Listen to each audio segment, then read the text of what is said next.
Seberapa optimiskah kita masuk Olimpiade, Bang? Kita mau coba, mau gonta-ganti, mau kemana tujuannya? Kalau SEA Games, Asian Games, Indonesia udah banyak juara. Iya. Sudah banyak juara. Ini Olimpik pertama kali. Ya. Dan mungkin yang terakhir. Iya, bisa jadi yang terakhir. Kita, saya pikir, kalau saya flashback ke Bali, kita mundur, bukan maju.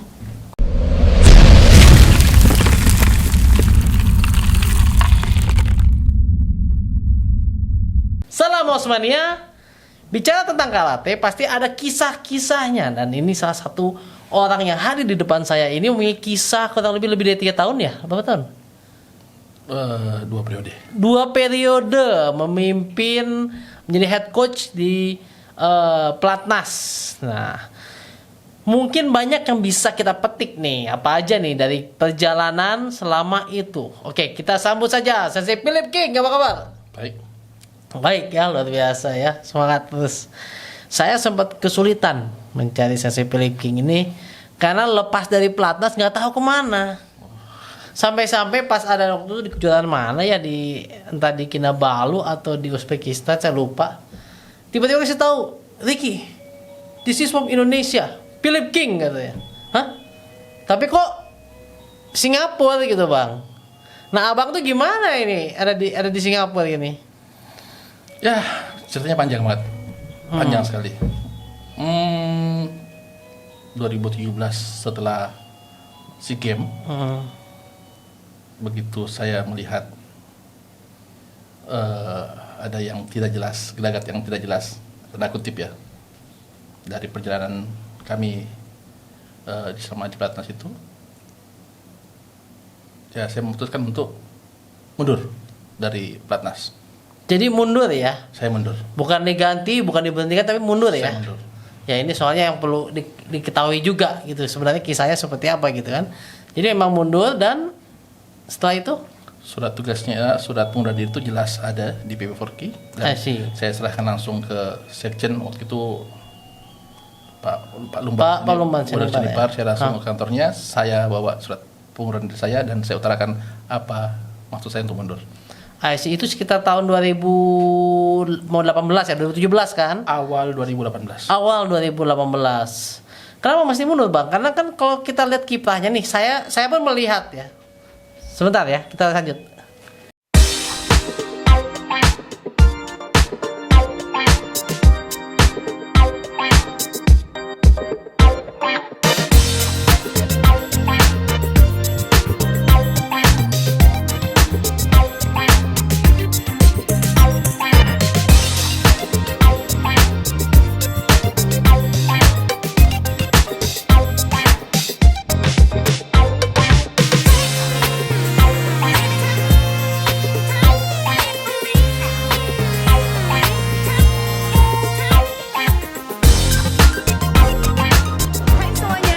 Nonton video kita tanding di OS TV. Jangan lupa like, subscribe, and comment. Thank you. Ya, buat semuanya ini untuk anak-anak karate, karena ini bermanfaat semua ilmunya. Jangan lupa subscribe channelnya OS TV channel buat anak karate semuanya. Gaspol, keren banget. Like and comment share. Gaspol. Nah, padahal ya Bang ya, kalau kita lihat kiprah abang selama di Platnas itu kan jelas banget. Kalau saya melihat dari berdasarkan sejarahnya ya, ini kan di WKF ini ada liga, dan selama masa itu saya melihat memang atlet-atlet Indonesia ini prestasinya dalam meraih ranking peringkat itu sangat pesat, karena masuk sampai 10 besar, betul ya Bang? 5-6 besar ada. 5-6 besar? Ya. Siapa aja tuh Bang? Waktu itu terutama Serwita Sari ya. Ya. Dari Sumut itu dia 2 kali ranking 4. Ya, dia perebutan juara 3 itu 2 kali. Pertama itu di 13 dan 15. Itu suatu prestasi yang luar biasa. Itu. Setelah itu kita lanjut ke seri yang dibuat oleh WKF untuk persiapan persiapan Olimpik. Sari itu 1 kali dia finalis, Ya, 2 kali dia juara 3. Itu membuat rankingnya ada di 6 besar. Dan beberapa kali Sari itu mengalahkan juara dunia loh. Dalam arti juara dunia begini, peringkat 1, 2, 3 dia pernah kalahkan. Nah, dari situlah saya ngeliat ada kans Indonesia untuk bisa ke Olimpik. Berawal dari situ, sebenarnya kita sudah lama mendengar kapan sih Olimpik itu masuk. Iya. Karate itu ada cabang Olimpik, cabang karate. Saya mau cerita sedikit. Ini mimpi seorang atlet siapapun dia. Kebetulan saya sudah lama memang tidak jadi atlet. Ya karena satu saya kerja, yang kedua memang saya ada problem, ada cedera, makanya saya memutuskan untuk tidak menjadi atlet lagi. Sebuah mimpi awalnya dari Kongres WKF di Linz, kalau tidak salah itu Austria itu sembari itu ada kejuaraan WKF. Di situ pertama kalinya WKF menyatakan WKF atau cabur karate akan masuk ke Olimpik. Oh iya. Di situ ada cerita lucu. Kenapa? Saya di situ tugasnya adalah pelatih. Tetapi saya nggak tahu kenapa PP4K itu apa siap atau tidak siap, kenapa tidak mengirimkan orang untuk ke acara tersebut, karena acara itu acara besar, itu kongres. Nah, saya setuju banget itu. Kongres yang satu agendanya adalah apa? Agendanya adalah memilih ketua baru. Iya, betul. WKF. Kedua, yang terpenting adalah kita menunggu kerja selama bertahun-tahun dari WUKO sampai WKF. Disitulah tim WKF memperlihatkan paparannya, ya, melihatkan bahwa kita sudah siap dan sudah bisa diterima di Olimpik. Mereka paparan seperti apa dasarnya sih, dari mana kita ambil. Mereka survei ke seluruh dunia. Nah, disitulah lucunya begini. Saya diajak sama Kabid Bimpres waktu itu Pak Julkarnain Purba. Beliau bilang, "Philip, ikut saya." "Kemana?" Saya bilang, "Kongres." Bah, saya bilang, "Bukan urusan saya nggak mau." Apakah tidak ada orang Forky, PB4K yang datang mau ke kongres itu? Karena itu kongres penting, saya Jadi bilang. nggak ada? Tidak ada. Jadi akhirnya datang pelatih sama Bimpres. Sebentar. Jadi ternyata waktu itu seingat saya ketua bidang luar negeri kalau nggak salah ya. Maaf kalau saya salah saya. Ada Pak Iwan Setiawan. Ada Pak Iwan. Beliau itu mengemail Presiden WKF yang pasti sudah dimisioner karena pemilihan, ya, mengatakan bahwa kita mau ikut, tapi tidak tahu orangnya siapa, ya, siapa orangnya, agendanya seperti apa, tidak tahu. Saya diajak, terus saya bilang saya nggak mau, udahlah.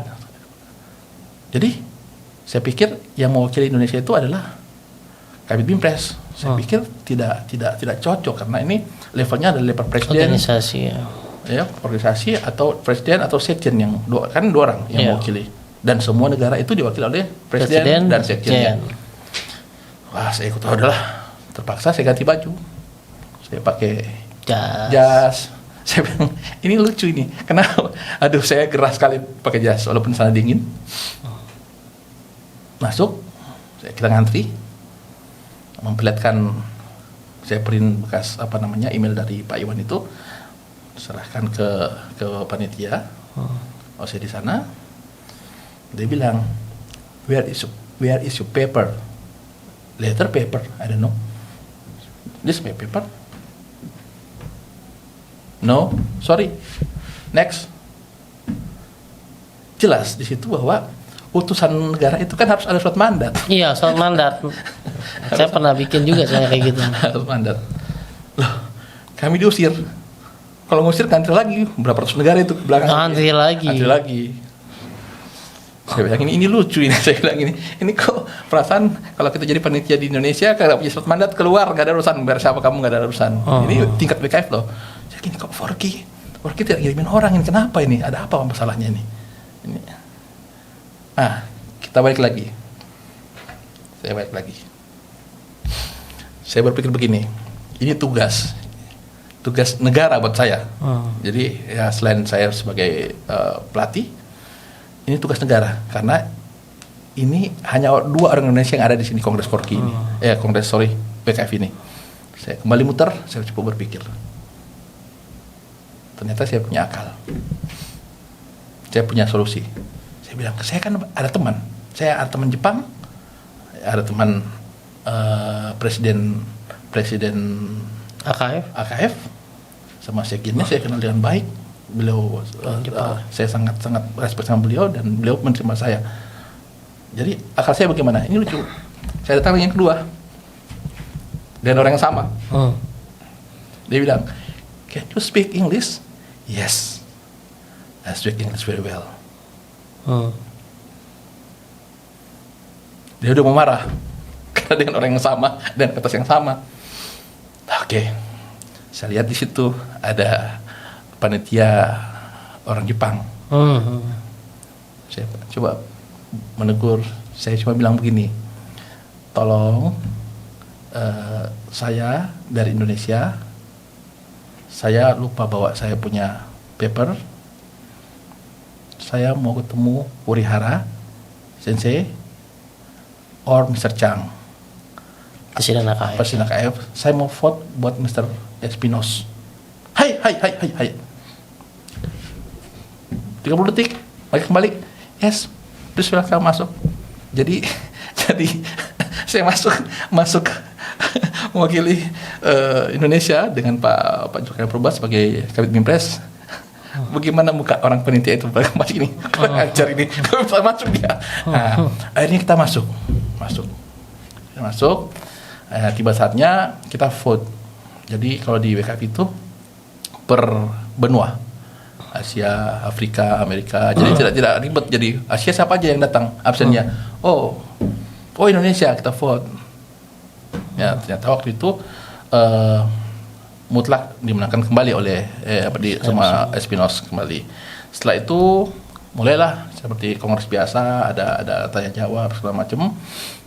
Akhirnya mereka tiba saatnya mereka paparan. Kita mulai Olimpik mulai dari sekarang. Pada saat Olimpik WKF di Linz, dari situlah start. Itu persiapan, ada Premier League seperti ini, ada Serie A seperti ini, begini. Nah, sebelumnya saya sangat salut dengan ketua sebelumnya, waktu itu Pak Hendarji. Saya salut kenapa? Beliau semenjak beliau mimpin Forky, zaman beliau itu banyak sekali kegiatan yang dibuat di Indonesia. Pertama itu seingat saya yang pertama kali saya ikut itu Indonesia Open yang di Bali. Terus Premier League. Premier League juga bahkan pernah di Indonesia ya? Pernah di di Istora Senayan pernah dibuat seperti itu. Nah, waktu itu memang belum ada poin, belum kehitung. Belum kehitung buat Olimpiade. Belum ada sampai situ. Jadi tapi kita sudah memperlihatkan bahwa Indonesia siap baik secara penyelenggara atau ya kita mempersiapkan untuk punya atlet. Nah, kan saya lihat ada. Karena pada waktu di Bremen, WKF Bremen sama WKF di Linz itu kita waktu itu di Bremen ada 2. Kebetulan waktu itu Tarek yang pegang Sari dan kembali Sari memperdukan juara 3 dan kalah hantai, bukan kalah poin, hantai. Ya. Kebetulan itu yang dilawan negaranya Presiden WKF. Ya, jadi masih ada yang seperti itu. Jadi buat senior, teman-teman, adik-adik segala macam. Jadi masih ada yang seperti itu. Jadi saya rasakan sekali.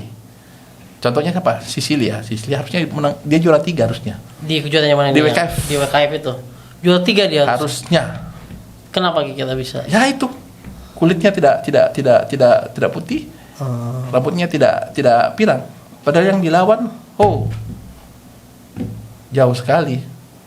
Sampai begitu saya keluar, saya diselamat sama ya begitulah kalau di luar itu, di internasional itu begitu ada yang dilihat kurang jelas penilaiannya itu apa, kita diselamatin. Oke, no problem. Atlet kamu lebih bagus sebenarnya gini. Ya sudah, oke. Tapi saya bilang nggak ada medalinya. Nggak ada medalinya. Setelah itu ya. Sudah seperti itu. Jadi dari situlah cikal bakal Olimpik. Nah, saya tidak tahu bagaimana seterusnya. Ya jadi perjuangan itu sangat berat saya pikir. Kenapa? Satu, kalau kita cerita dulu, ya, memang Indonesia luar biasa. Penggemar karate banyak sekali. Iya, banyak banget. Senior banyak bagus yang punya pengalaman juara banyak sekali. Ya, tetapi ingat, beliau itu hanya sekali, tidak konsisten. Nah, saya lihat anak-anak di Platnas yang pada saat itu luar biasa. Kenapa? Sehari itu bisa 2 kali jadi juara perebutan juara 3, ya, pernah finalis 2 kali dia juara 3. Belum pernah ada seperti itu. Dan bahkan yang saya ingat dulu itu waktu di Rotterdam, Sari berangkat sendiri sama pelatih ya kan? Juara 2 dia. Sama saya berangkat. Oh sama Philip. Waduh. Ternyata padahal waktu itu udah tidak di Platnas kan? Oh, bukan. Itu waktu juara itu betul.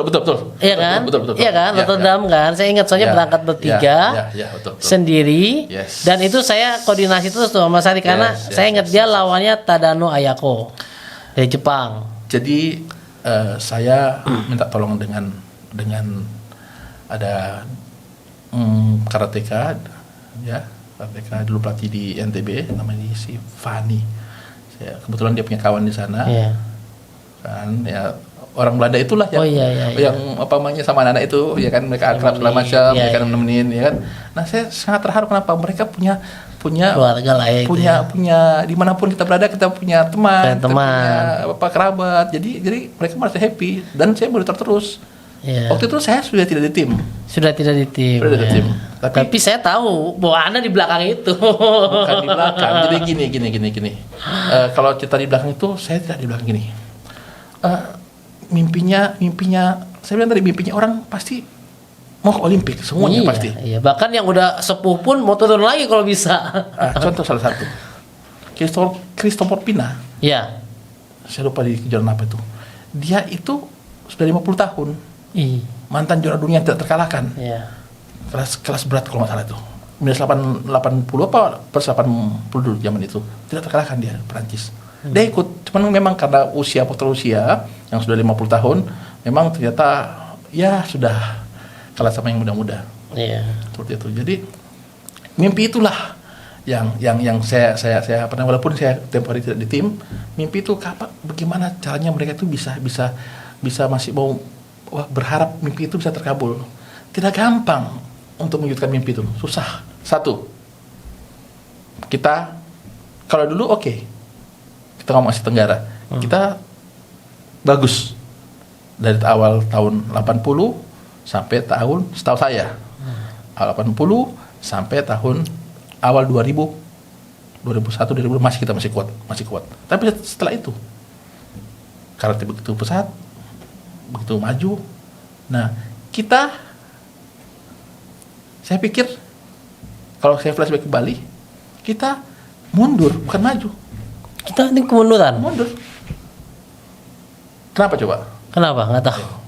Dulu kita punya banyak stok atlet. Iya. Dulu setahu saya itu ada peringkatnya, bisa satu kelas 2 orang, bisa satu kelas 4 orang, berlapis seperti itu. Seperti itu. Di TC Platnas saya maksudnya. Pernah dari 4 ke 2. Pernah seperti itu tahun 91 kalau tidak salah itu Platnas itu. Itu Platnas buat SEA Games di Filipina. Memang kita rajanya. Gitu. Jadi kembali lagi saya berkaca, saya belajar dari pengalaman yang ada. Mimpinya gimana ini Olimpik ini? Saya pikir berat juga. Kenapa? Kita ngomong Olimpik, satu, pasukannya siap apa tidak? Pasukannya dalam artian atlet atau Atletnya. Atletnya. Satu, pasukan banyak kan? Ada pasukan hura-hura, ada pasukan beneran, ada macam-macam. Atletnya satu. Kedua, secara keseluruhan pelatihnya. Ya. Terus yang tidak kalah penting, dananya dari mana? Ya. Ini menarik nih Bang. Bicara tentang dana ya. Ya. Ini untuk dapat ranking karena saya pelajari ya. Saya ini ranking ini yang ini poinnya berapa, ini poinnya berapa saya tahu gitu kan. Ada detail perhitungannya. Yang saya lihat untuk memperoleh sampai masuk bisa ranking 10 besar bahkan sampai ranking 5 6 tadi seperti yang saya sampaikan. Itu berarti kan harus datang ya, kalau dulu mungkin ada sebagian yang di Indonesia World Premier League. Tapi yang seperti yang kita ketahui sekarang udah nggak pernah ada lagi ya kejuaraan internasional di Waktu Indonesia. Premier Indonesia belum begitu. Oh belum itu, belum itu. Start dari Linz. Oke, start dari Linz. Nah, berarti waktu start dari Linz itu kan luar negeri mulu kan. Konsisten terus. Itu emang pada zaman dulu selalu ada dananya atau gimana? Nah, begini. Saya bilang lagi ini berat. Kenapa berat? Karena kita harus bisa meyakinkan ke pemerintah karena cabur karate itu adalah cabur olimpik. Dan kebetulan biar semua kita tahu bahwa dana itu bisa keluar sesuai dengan prestasi. Oke. Tidak semudah kita minta sekian nggak bisa. Mereka verifikasi. Kita buat program setahun, 2 tahun, 5 tahun. Kita sudah buat semua itu. Itu jelas. Oh, jadi udah jelas ya. Tahun Jelas. 2 sampai 5 tahun ke depan udah tahu mau ngapain gitu kan. Schedule-nya udah jelas. Per tahun seperti ini, targetnya seperti ini, sampai kita dengan Olimpiade tahun 2019. Sudah jelas. Nah, per tahun kita urut. Ternyata konsistensi ada di situ. 3 tahun berturut-turut kita kelihatan. Ya biasa kalah menang, tapi di situ jelas konsistensi itu ada. Ada muncul setelah Sari, ada muncul Coki. Ya. Dari Sari ada muncul Sicilia. Dari Sicilia muncul ada Coki kemarin ada Ziki masuk. Ya. Jadi ternyata ada proses itu.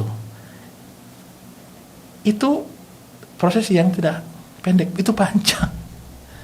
Jadi untuk menciptakan konsisten ya panjang. Mereka start dari mana? Dari tahun 2010 lebih kurang. Ada yang 2000 SEA Games di mana? Di Myanmar. Ya, jadi mereka startnya sudah lebih awal nih Bang, 2010. Sekarang 2020. Tapi kenapa rankingnya bisa turun Bang? nah, itu jadi gini.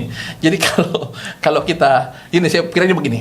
Kalau kita mau menuju sesuatu yang lebih baik, saya ambil jalan lain. Saya nggak mau ambil jalan sama yang kemarin. Saya tidak mau. Nah, iya. Oke, kenapa? Fakta, kenyataan mengatakan bahwa banyak lah ya. Beberapa tryout, ya susahnya tryout itu gagal karena dana nggak ada, visa nggak ada. Kalau siap, anak-anak pasti siap terus karena tiap hari mereka latihan. Ya kan latihan tiap hari. Ya. Jadi saya lihat itu, oh kenapa masalahnya begini? Nah itu yang saya tiap hari memperjuangkan itu. Kembali lagi, saya perjuangkan itu. Jadi kalau perlu kita tahu, tidak ada program saya yang kebetulan ya kembali lagi terima kasih sekali. Tim kita itu, tim pelatih pada saat itu kita sudah tahu mau kemana, mau ngapain, Mau kemana? targetnya mau apa. Jadi nggak daftar dadakan juga? Nggak berarti ada. lo? Walaupun ingat ini ya kembali lagi Indonesia Style selalu dadakan. Iya. Padahal- Sedangkan kan kejuaraan internasional nggak bisa daftar dadakan Bang. Sering saya alamin, sering. Masalah apa? Masalah dana. Ya karena kebiasaan dana itu keluar di belakang gitu Ya, kan. bayangin. Terus gimana ngatasinnya Bang? Nah, itulah yang mereka kadang-kadang begini saya bilang sama mereka. Sebentar. Sebelum sharing tipsnya, nanti kan Anda akan menyaksikan bagaimana sih tipsnya bisa mengatasi dana yang sangat mepet di hari H sebelum pendaftaran kegiatan ya. Karena kalau di luar negeri nggak bisa daftar dadakan. Nah untuk itu kita saksikan dulu iklan yang satu ini.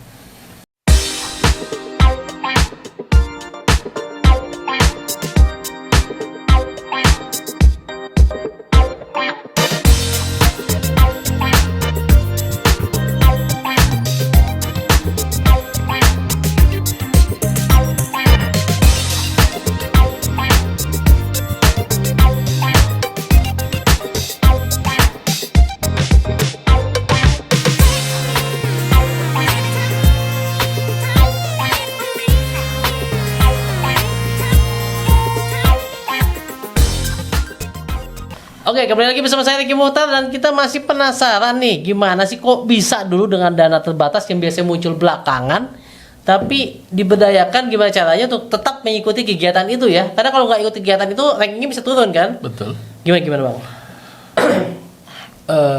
Resepnya saya tongkrongin. Tongkrongin gimana? Ya, yang ngeluarin duit.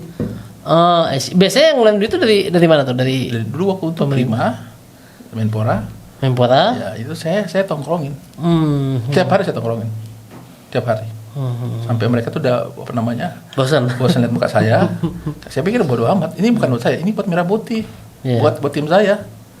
Jadi itu dan tidak ada yang gagal. Program itu semuanya berjalan. Sampai Semuanya terakhir, yang direncanakan semuanya jalan. Masuk semua. Pantes nggak putus ya Yes. kegiatannya tuh. Yes. Itu yang berat. Dan untuk bekerja seperti itu memang kadang orang ngomong oh gampang berangkat, tinggal berangkat ya. Tapi misalkan tadi dana belum ada. Pernah kejadian seperti ini. Saya bilang 2-3 hari sebelum lebaran. Saya bilang bulan puasa kita hajar terus. Persiapan buat tryout buat acara SEA Games tahun 2017. Saya bilang semua berangkat ke Jepang, berangkat ke Prancis, berangkat ya. Jadi dana belum keluar. Nggak tahu waktu itu manajer itu pinjam duit dari mana, saya tidak tahu ya kan, bawa duit secukupnya seperti apa. Nah, terpaksa saya tinggal di Indonesia. Siapa? Saya sendiri tinggal di Indonesia. Oh, tinggal di Indonesia. Yang Jepang sudah berangkat duluan. Satu hari sebelum Lebaran, pas malam takbiran, tim komite berangkat ke Perancis, uang duit, ya. Saya tinggal sendirian. Tahu sendiri bagaimana?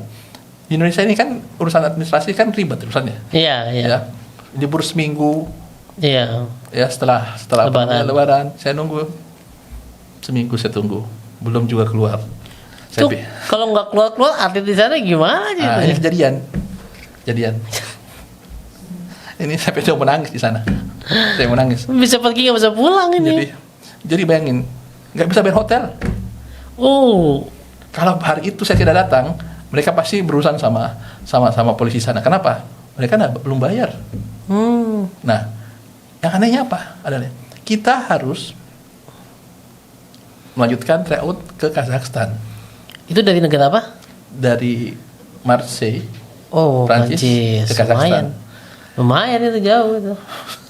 Bukan jauh lagi. Bukan nggak bisa pakai kereta itu.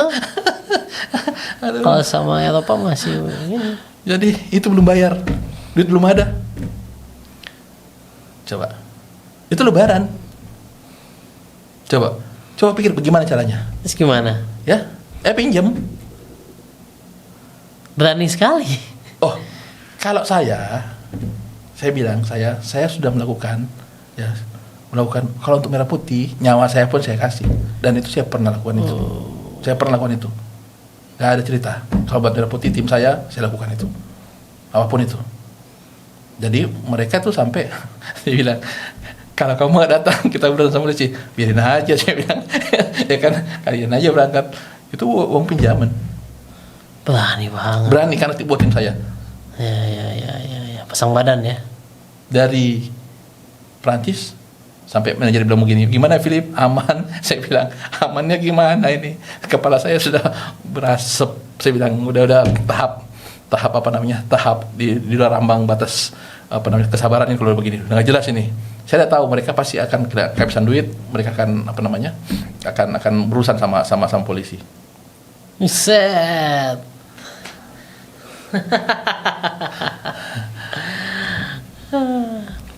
AKF pun kita belum daftar. Belum daftar sudah berangkat. Sudah daftar. Udah daftar. Daftar tapi kita belum bayar.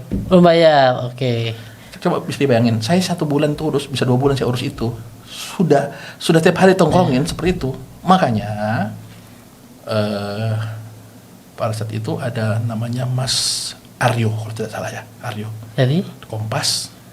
Saya bilang, Mas, kami kan sering berkomunikasi. Mau nggak Mas ikutin saya? Seru ini. Kenapa? Ikut aja saya dari pagi sampai sore sampai dengan menjelang takbir besok Lebaran. Dia ikutin saya terus. Enak kan Mas? Kenapa enak? Dari pagi sampai takbir itu duitnya belum ada. Nah, diikutin itu terus. Nah, sampai di situ saya bilang terus Mas yang tulis, ini kenyataan yang ada. Yang Mas ikut dari pagi loh sampai tengah malam seperti ini. Kalau tidak salah itu sampai jam 8:30 malam saya di Menpora. Bagaimana situasi keadaan sampai uang itu harus keluar seperti apa? Enggak juga. Ya kan? Nah, saya tidak tahu tiba-tiba dia Mas Aryo itu luar biasa. Dia tulis di Kompas di headline masalah ini. Nah, itu sempat menjadi atensi. Oh ya? Atensi buat dari Sesnek ke Menpora. Tahun berapa itu? Awal 2017. Korannya masih ada saya simpan. Atensi. Itu bukan hanya buat karate, itu Ternyata buat cabutan lain pun sama. Nah, kami ketemunya di mana tahu? Di mana? Di bandara, di airport. Ketemu cabutan lain. Nah, tadinya mereka nggak bisa berangkat. Karena nunggu uang juga. Ya mau menunjuk izin itu. Nggak tahu dia pinjam apa gimana. Yang jelas izin itu kalau ada sudah garansi, ya kan? Oh iya. Garansi kita bisa berani. Ini nggak ada kepastian ada uang atau Tidak enggak. Apalagi kalau zaman sekarang, Pak. Itu nggak bisa daftar kalau nggak langsung bayar, langsung hilang namanya. Aduh. Sama lah zaman dulu dengan sekarang. Masalah pendaftaran sama. Kita selalu telat. Nah, itu yang saya tidak mau. Belajar dari pengalaman sebelumnya, saya tidak mau gagal dari itu. Saya nggak mau gagal.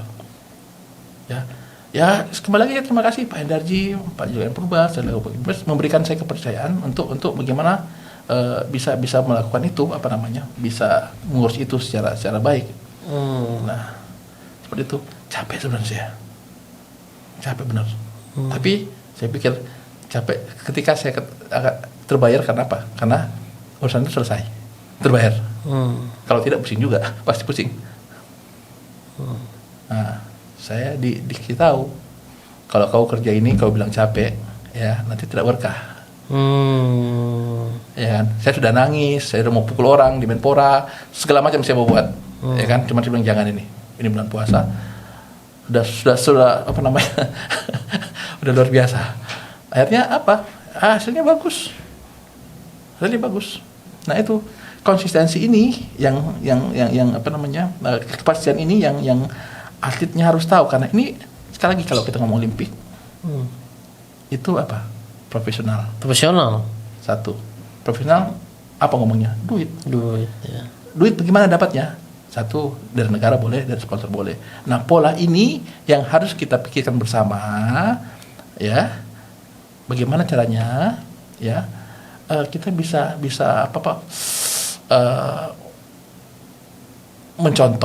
mencontoh negara-negara nggak usah jauh dah, kayak Malaysia misalkan, atau Thailand. Dulu kita anggap sebelah mata sama mereka, tapi mereka tahu nggak mereka ngapain? Mereka tuh tur loh. Mereka tur. Kita nggak tahu, tiba-tiba mereka di Jepang, iya. Ada di sana. Iya. Nah ini yang kalau kita kenapa sih mundur? Kembali TC sama-sama, harus begini. Dulu yes, sekarang individu, walaupun Profesional ya. Walaupun ya kita selalu mengutamakan kekompakan dalam tim, tapi tidak bisa. Karena ini kita main per kelas. Kalau dalam satu tim, individu ya itu individu. Nggak bisa. Terus siapa yang mau biayai? Tiba-tiba berangkat 20 orang. Terus nanti apa hasilnya? Ya, pasti kita harus memilih dari 20 orang itu mana-mana yang benar-benar punya chance besar ya. Nah, itu pun tidak semudah itu ngomongnya. Iya. Kami diverifikasi di Menpora.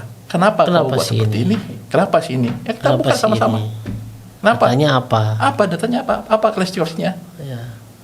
Nah, klasifikasinya adalah apa? Ini atlet elit, ini utama, ini muda, ini pratama. Itu kan ada dibuat seperti itu.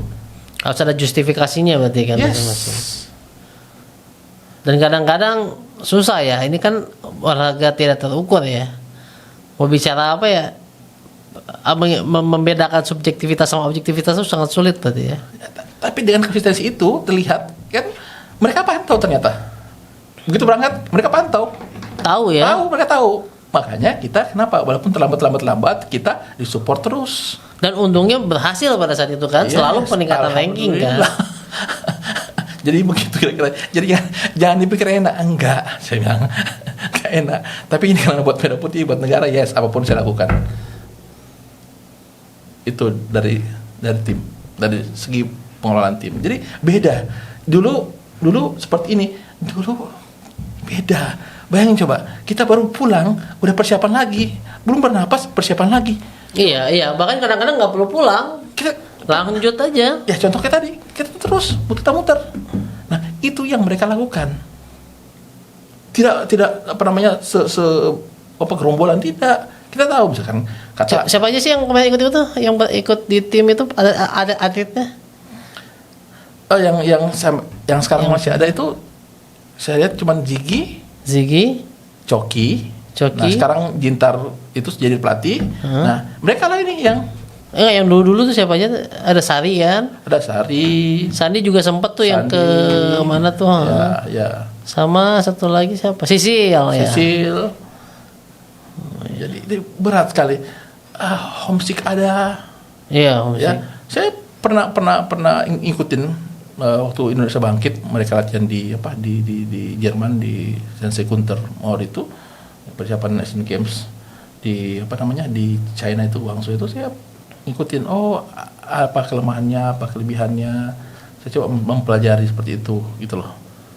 Jadi belajar kembali dari situ kita harus ikut trennya mereka. Kalau kita ikut trennya kita ketinggalan. Itu secara teknis tim, belum secara politik yang ada di Nah, ini apa nih politik? AKF, Kenapa? Gimana nih politik? atau di WKF sendiri. Jadi begini, tanda kutip politik sport ya, olahraga. Jadi kita harus duluan mengetahui program-program apa yang akan WKF buat. Kita tahu bocorannya akan seperti apa, ya. Terus yang paling penting adalah apa? Yang penting adalah kita harus tahu, ya, calon bakal lawan kita minimal di Tenggara. Oh, berarti harus ada apa? Sport intelligence. Sport intelligence. Ya itu harus ada. Kita harus tahu dong siapa lawan kita, track recordnya apa, misalnya SEA Games sebelumnya, SEA Games-nya atau Pasti. pertandingan sebelumnya. Pasti. Oh iya itu. Nah itu, aduh. Nah harus ikut terus. Oh seperti ini. Contoh. Sekarang setahu saya atau ya yang masih bagus, masih top, juara dunia berapa kali ya? Agaev itu 5 kali kah berapa kali gitu?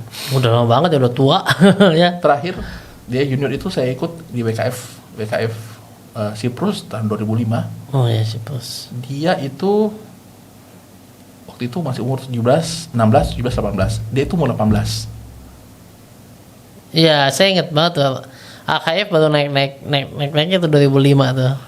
Dari situ sampai sekarang dia masih main dan dia sekarang berapa besar? Ada 3 besar mungkin ya? Oh, iya mungkin sekitar Ya. gitu ya. Pasti dia udah dapat jatah Olimpiade. Udah pasti.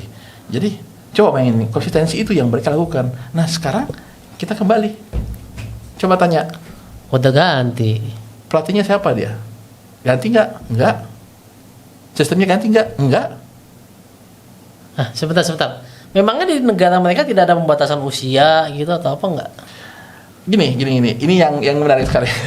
sering dibahas mengenai faktor usia, ya kan? Indonesia harus begini, ya kenapa harus udah dibatasin? Nah ini yang harus ya sebenarnya ini ya nggak apa-apa lah saya ya, sebagai pengamat sekarang nggak apa-apa. Mohon maaf senior apa namanya. Jadi umur yes, jangan dibatasin tanda kutip. Ketika si atlet ini memang berkegiatan di bawah kontrol, kalau Indonesia PP Forky. Contoh siapa? Umar Syarif. Misalkan waktu itu dia tinggal di Swiss, ya kan? Misalkan kita ke Eropa, dia bergabung misalkan. Ya boleh seperti itu.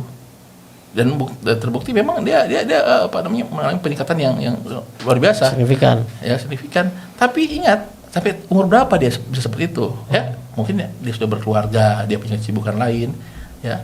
Nah, Bahkan yang lebih menghasilkan sekarang.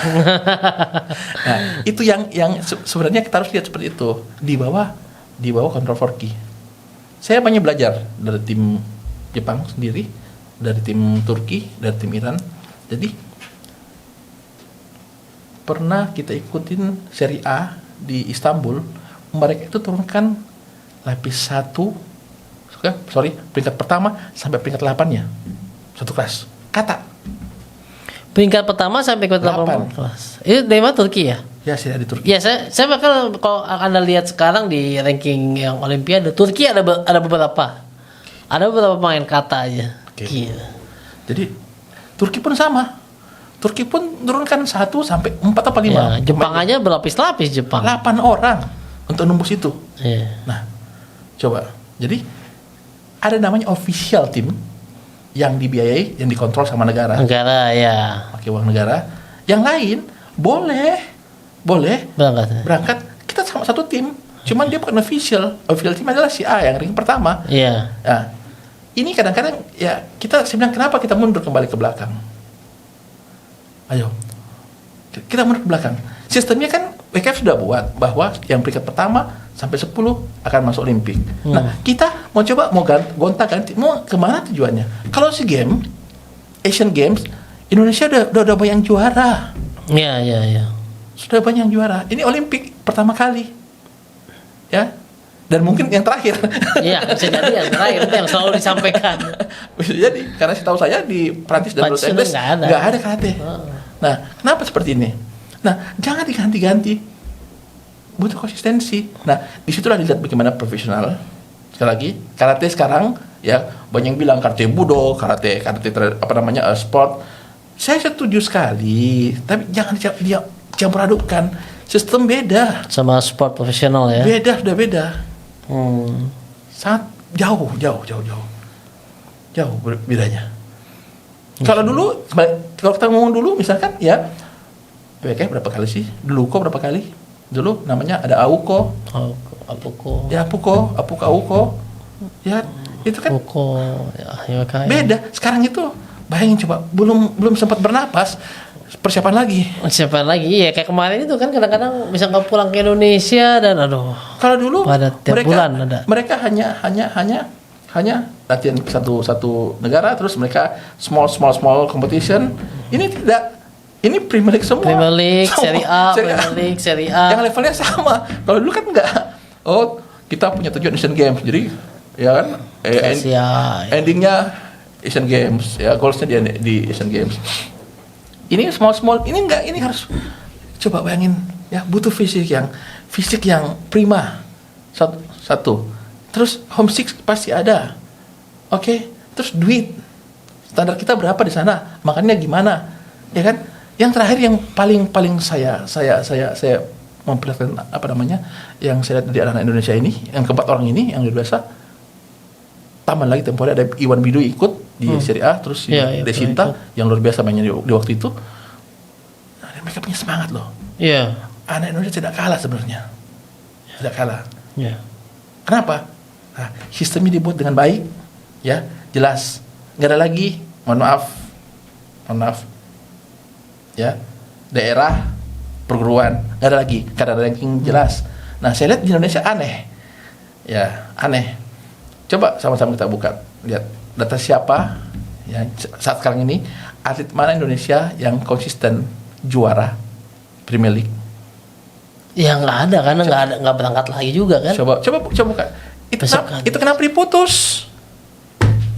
Sementara AGF masih main, anak ini masih AGF yang udah anak ini masih potensi. Saya sebut aja Sicilia sama si Sari.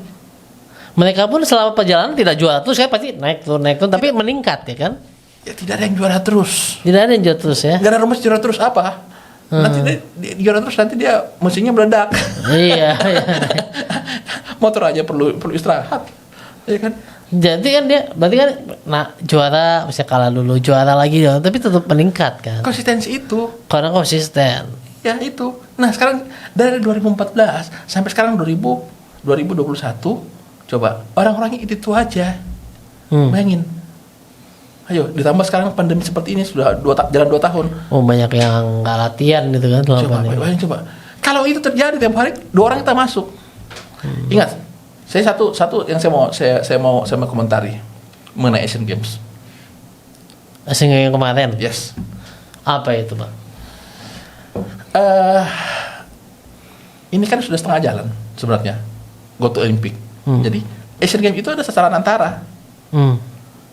Saya pikir anak-anak itu bisa juara karena kita tuan rumah, itu pasti. Tetapi ingat, siapa yang harus kita orbitkan? Disitulah kita ngelihat jelinya kita, tim kita jelinya siapa yang betul-betul bisa nanti mewakili Indonesia.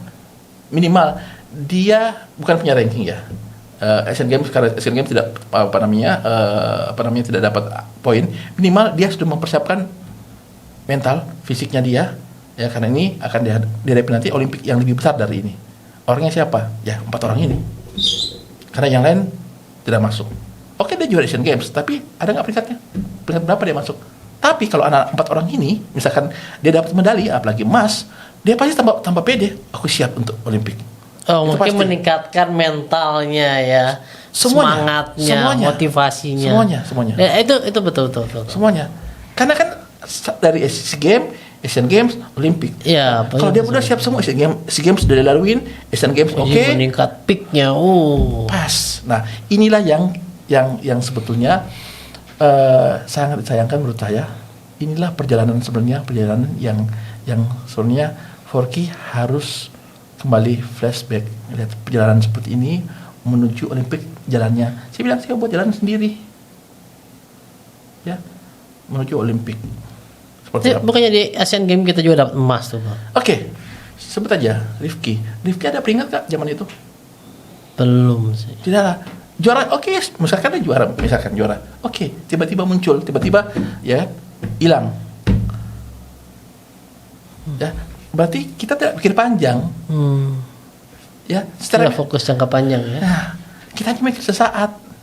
Kalau itu yang juara misalkan itu di situ sehari misalkan, atau Sisil atau Sigila atau Cokila, dan saya yakin kalau perunggu mereka pasti dapat. Yang susah itu emasnya. Iya. Tapi pasti dapat, saya yakin pasti dapat. Kenapa? Kalau anak 4 orang ini ikut terus, minimal 2 yang jebol Olimpik minimal loh. Nah, sekarang dari 2010, 2018 selesai, 2019 selesai. Sekarang mohon maaf ya. Yang ada sekarang adalah apa? Kita ikut ke sana, ke sini, ke sana nih. Coba lihat peringkatnya, apakah mereka, sekali lagi mohon maaf, bukan berarti saya merendahkan semangatnya, bukan itu. Jadi apa yang dituju sekarang? Apa yang dituju? Kalau berangkat hanya sekedar ikut partisipasi, ya kembali lagi saya bilang kita kembali turun, ya kembali mundur, bukan kita maju ke depan. Padahal kita sudah diakuin loh, mereka sudah segan sama kita loh. Ya, dan nama-nama atlet mereka tuh sudah diketahui oleh khalayak lama ya. Sudah. Insan karate dunia udah tahu. Sudah tahu. Kenapa mereka pernah berprestasi. Nah, Bang, nanya dikit nih, Bang, sebentar ya. Tadi kan kita bicara ada Rifki nih. Rifki kan anggota TNI. Nah, kalau saya dengar dulu di zamannya Abang tuh banyak sekali karateka yang masuk anggota TNI jalur prestasi. Yes. Betul ya? Betul. Itu apakah kebanggaan atau gimana ya, Bang? Maksudnya apakah mereka benar-benar ingin menjadi suatu hal yang membanggakan bagi mereka atau gimana? Soalnya kalau yang saya dengar nih sekarang ini katanya beberapa anggota TNI malah jadi nggak bisa berprestasi lagi karena ditarik oleh kesatuan. Nah, ini sebenarnya gimana sih, Bang? Jadi konsepnya begini. Saya pernah ditelepon, saya lupa kolonel siapa itu. Zamannya Pak Gatot. Ketua umum ya, Pak Ketua umum itu. Beliau itu waktu itu kasat. Saya ditelepon sama kolonel siapa saya lupa. Pak Philip, Pak, saya mau berangkat tryout Pak ke besok ke Turki, Pak. Oh ya? Bapak boleh kita bicara mengenai konsep karate anggota yang konsep atlet yang militer, bukan hanya tentara. Polri pun seperti itu. Saya pernah menjelaskan, Pak, saya cukup lama bukan belajar sih ya. Saya lihat di Austria, waktu itu saya ke Linz, saya masuk ke Olympic Linz Camp. Nah ternyata isinya itu anggota, ada yang tentara, ada yang polisi. Saya nggak tahu, mungkin Angkatan Darat punya konsep seperti itu juga. Sebenarnya bagus sekali Pak, cuman waktu itu saya tidak sempat berbicara panjang lebar sama beliau karena saya mau berangkat ke Turki. Jadi saya tidak tahu sekarang karena pandemi atau ada kebijakan lain dari Angkatan Darat. Tapi saya pikir kalau itu jelas, protokolnya jelas, ya kan, sistemnya jelas. Saya pikir kenapa tidak? Karena cabur-cabur lain, contohnya judo itu mereka jalan. Jadi judo yang anggota TNI itu tetap jalan latihan. Jalan, saya lihat. Kenapa yang karate enggak ya bang? Nah, ya saya nggak tahu, saya nggak tahu ya. Kalau dulu kita urusin itu mereka, saya cukup banyak melihat mengenai surat izin segala macam. Nah dulu kalau merah putih, yes. Selalu izin yes ya. Ya, merah putih gini jelas programnya seperti apa. Ya, saya bilang kalau perlu komandannya atau siapa yang ayo kita diskusi seperti apa sih, kemana audiensi diskusi gitu ya. Saya rasa sih nggak sulit ya kan, kita pejabat Polri ini pejabat yang di militer juga punya inilah ya, punya posisi juga kan ya. Ya saya nggak tahu kenapa. Saya terakhir lihat itu siapa yang ngeliat ya? Wah, manajernya beliau siapa? Mayor Jenderal siapa? Wah, saya pikir, Pak Sapriadi. Ya, saya pikir wah, ini pasti bagus. Kenapa? Karena beliau cukup profesional ya, dan punya posisi yang penting ya. Tapi kok kenapa bisa ada masalah ini? Kita coba akan ngobrol lebih panjang lagi dengan saya Philip. Kita sambung lagi setelah ini. Oke, buat kalian yang suka nonton OS TV, jangan lupa subscribe channelnya OS TV ya. Subscribe. Action. Hai, gue Irfan Hakim. Ayo, please share, like, and subscribe OSH TV. OSH TV. Ya, kembali lagi bersama saya Ricky Putar dan Sensei Philip. Saya mau bicara lagi nih. Kita kan perjalanan sebelum kita bicara dengan Olimpiade nih, kita mau nanya Olimpiade. Tapi sebelum itu kan, kita ini, saya kadang-kadang ngundang beberapa senior dan ternyata Indonesia ini luar biasa di luar negeri. Ada yang melatih, ada yang bahkan mengembangkan perguruan bela diri di luar gitu kan.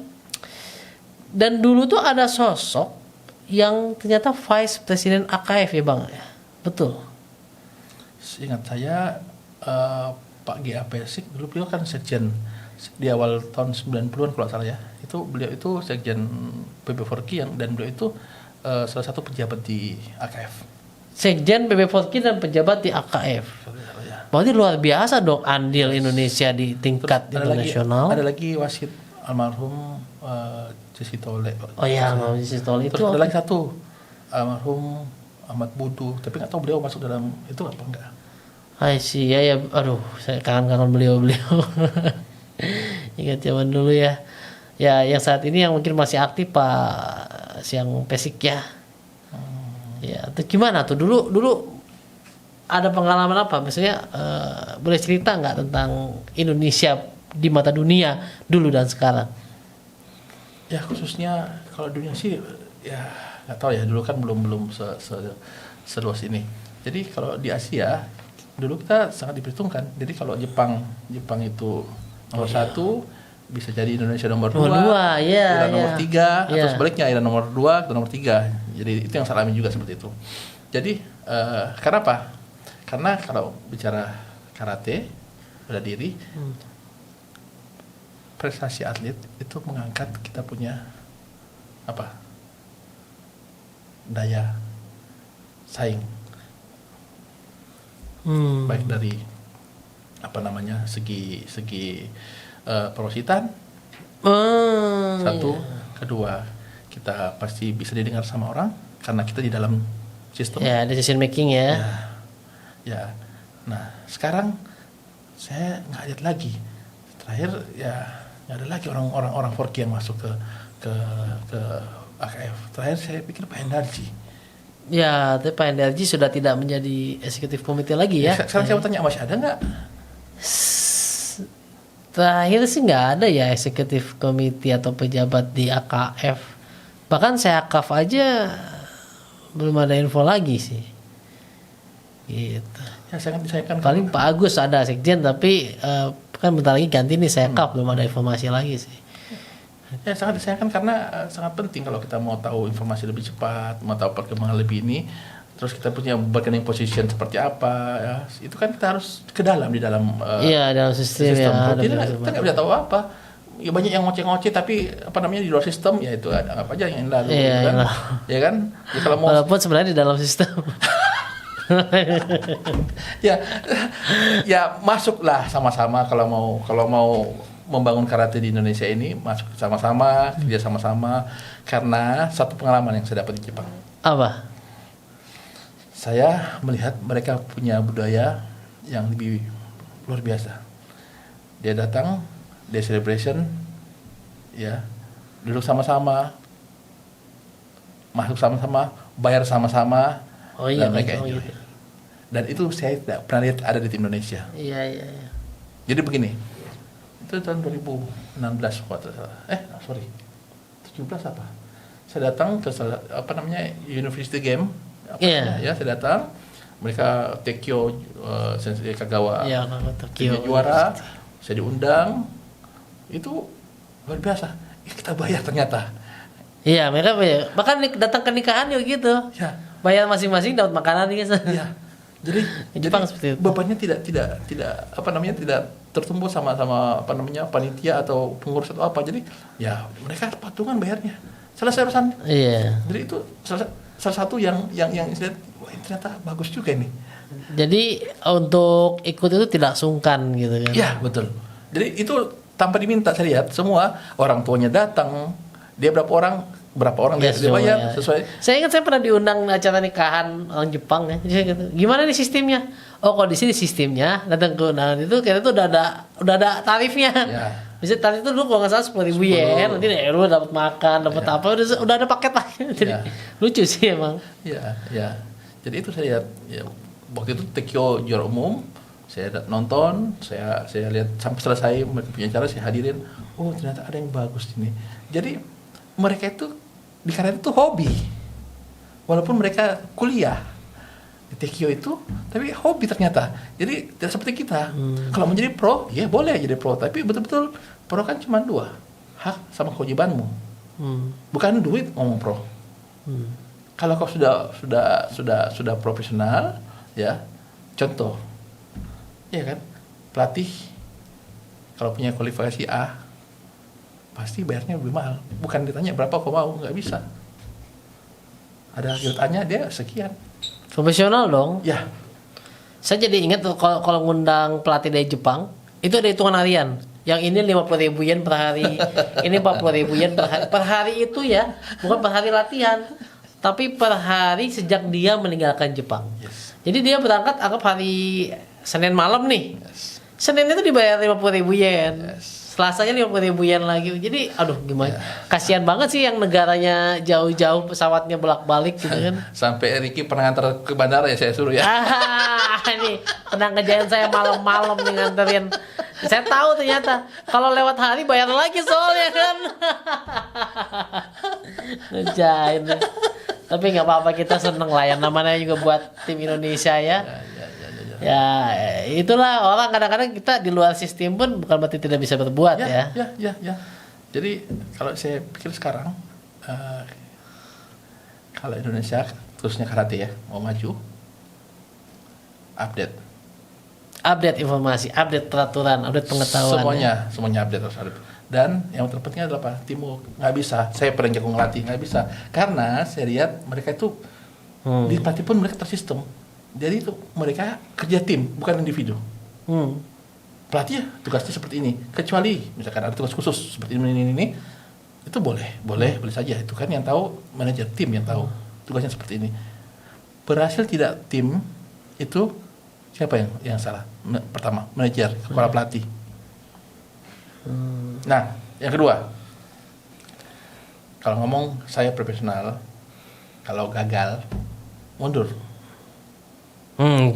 Mundur. Gentle ya. Gentle karena ini hobi, ya. Tidak usah berlama-lama di situ karena banyak junior-junior Yang mau ya, naik. yang juga mau berkesempatan untuk seperti itu. Jadi banyak sekali calon-calon pelatih muda yang ada di Indonesia sekarang, beri dia kesempatan. Waktu itu saya cukup dua periode, saya bilang saya cukup, udah cukup dengan segala macam kekurangan dan ya segalanya, ya itu yang saya bisa persembahkan. Seperti itu. Jadi ya itu, kalau kau bilang saya gagal ini, gentle, selesai. Apapun judulnya, saya mundur. Bukan mundur berarti kita kalah, bukan, kita kembali flashback apa yang salah. Mungkin nanti next kepengurusan yang lain, karena kan ini kan tergantung kepengurusan. Kalau pengurusnya begini ya bisa masuk, bisa enggak, ya kan? Karena karate ini kan bukan apa namanya mata pencarian utama kalau di Indonesia. Kalau di luar bisa jadi. Itulah yang dibilang profesional. Ya. Bisa jadi. Ya, karena apa? Memang mereka punya dojo sendiri, Manajemen sendiri. Dan manajemennya pun diatur kadang-kadang ya, mau baik ujian, iuran segalanya profesional ya. Iya, ya. Dan ya harus merubah lah, ikutin sistem itu. Kalau tidak berubah kita dengan paradigma yang ada seperti ini, harus begini, yang tidak jelas begini. Artinya begini, kalau kita mau maju, ya sama-sama, ya saling support, ya masuk ke dalam. Jangan di luar sistem. Sama-sama. Kalau kita berhasil, selamat. Kalau nggak berhasil, kau mundur. Gentle, selesai. Gentle, yes. Wow, pembicaraan menarik sekali nih Bang. Tapi ini udah sampai berapa jam nih ya lewat. Mungkin akan dibagi 2 videonya nih. Tapi saya pengen dulu nih jawaban terakhir bahas mengenai Olimpiade yang di depan mata. Yes. Seberapa optimiskah kita masuk Olimpiade, Bang? Buat adik-adikku, ya baik itu pelatih, seniorku juga, ya betul kita tidak boleh patah semangat. Ya.